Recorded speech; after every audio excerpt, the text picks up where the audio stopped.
का निदर्शने तुम्ही करताय, काय नेमकं बनवायचं? आज 9 मार्च 2026 भारतीय कम्युनिस्ट पक्षातर्फे संबंध महाराष्ट्रावर अमेरिकन साम्राज्यवादाच्या विरोधात तसेच इस्रायलच्या विरोधात आम्ही निदर्शनं करत आहोत. अमेरिका आणि इस्रायलची जी रक्ताची तहान आहे ती काही भागत नाही आहे. यांनी पॅलेस्टाईनला कधी सुखाने जगू दिलं नाही. युद्धाचा एक नियम असतो की एका देशाचे सैनिक दुसऱ्या देशाच्या सैनिकाशी लढतात, ही बरोबरीची लढाई असते. आपण इतिहासामध्ये वाचलेलं आहे की 2 देशाच्या सैन्यामध्ये हे युद्ध होत असतं. परंतु यांनी आंतरराष्ट्रीय युद्धाच्या कायद्याला देखील हरताळ फासलेली आहे. जे युनायटेड नेशन्स आहे त्याला देखील हे मानायला तयार नाही. व्हेनेझुएलाच्या राष्ट्रपतीला घरातून उचलून नेतात, त्याचबरोबर इराणच्या राष्ट्रपतीच्या घरावर बॉम्ब टाकून त्यांना मारतात, त्याचबरोबर शाळांवर बॉम्ब टाकतात.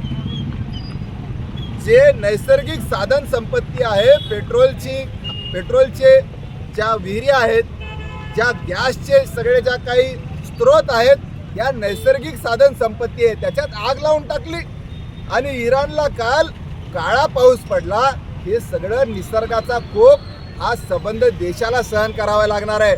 आपल्या देशामध्ये पेट्रोल जे आहे ते महागलं, गॅस 60 रुपयाने, घरगुती गॅस 60 रुपयाने महागला, त्याचबरोबर व्यावसायिक गॅस 115 रुपयाने महागला. LPG आमच्या रिक्षामध्ये भरायचा 20 रुपयाने महागला. फक्त गॅस आणि डिझेल आणि पेट्रोलच महागत नसतं तर त्याच्यामुळे सगळ्या वस्तू महागतात.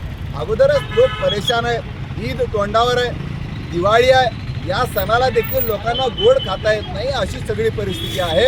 त्याचबरोबर आपल्याकडे जे पाहुणे आलेले होते इराणचे, जे आपल्याकडे युद्ध सराव करण्यासाठी आलेले होते, आपल्याकडे आपण असा विचार संस्कार ठेवणारे आहोत. अतिथी देवो भव असं आपले संस्कार आपल्याला सांगतात.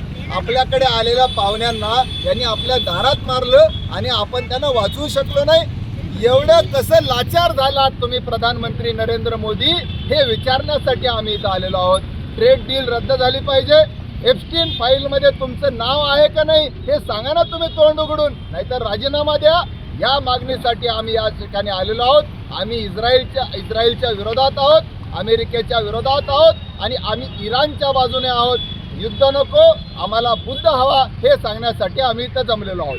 देशात पेट्रोलचा तुटवडा पडणार नाही, कारण असं सांगितलं देशाने की त्यांचा करार जो आहे रशियासोबत, त्यांचा करार सुद्धा झालेला आहे. अहो किती लाचारी. यांनी रशियाकडून पेट्रोल घ्यावं का ना घ्यावं याच्यासाठी अमेरिकेची परवानगी केव्हापासून घ्यावा लागायला लागली. आपला देश हा ताठ मानेनं उभा राहिलेला आहे. प्रधानमंत्री पंडित जवाहरलाल नेहरू कोणासमोरही झुकले नाही, इंदिरा गांधी कोणासमोरही झुकल्या नाही. हे झुकले बी आणि वाकले बी. असं म्हणायचं का अमेरिकेच्या दबावाखाली देश दाबला आपला पंतप्रधान? अमेरिकेचे राष्ट्रपती डोनाल्ड ट्रम्प आपल्या देशाच्या प्रधानमंत्र्याला उघड धमकी देतात. पहलगाममध्ये जो हल्ला झाला आपल्या नागरिकांवर, त्यानंतर आपल्या सरकारने जो प्रत्युत्तर दिलं, त्या प्रत्युत्तरानंतर तुम्ही गुपचूप बसा, हे ट्रम्प सांगतात आणि हे त्यांच्या ऐकण्यावर गुपचूप बसतात. ट्रम्प 22 वेळेस बोलले की पहलगाम नंतर मी भारताला गुपचूप बसायला सांगितलं नाही, गुपचूप बसले.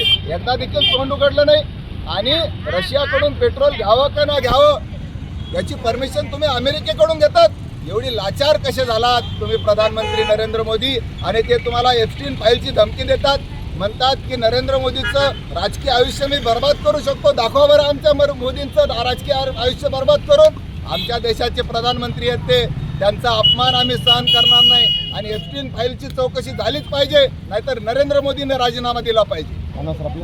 मी ॲडव्होकेट कॉम्रेड अभय टाकसाळ, भारतीय कम्युनिस्ट पक्षाचा जिल्हा सेक्रेटरी.